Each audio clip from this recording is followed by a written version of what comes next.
Ari sulit.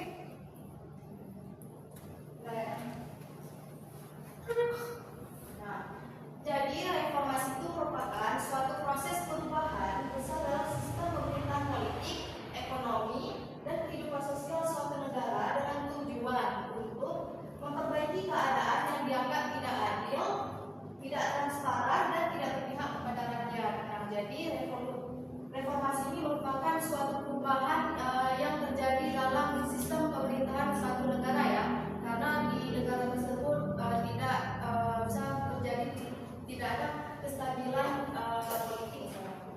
Misalnya di negara tersebut tidak transparan, tidak berpihak kepada rakyat, maka sistem pemerintahan dirubah menjadi reformasi ya.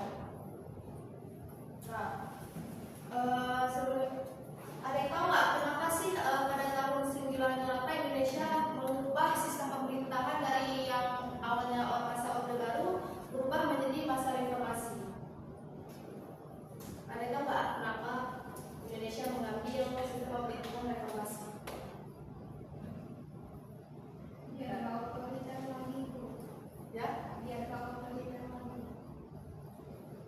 Ya. Karena nggak bebas berpendapat. Ya, benar. Sistem ekonomi juga. Ya, benar sekali.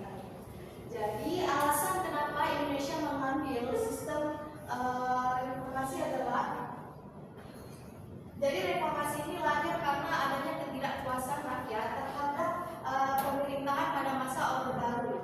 Kemudian pada masa Orde Baru negara kita itu terjadi krisis ekonomi yang begitu besar ya.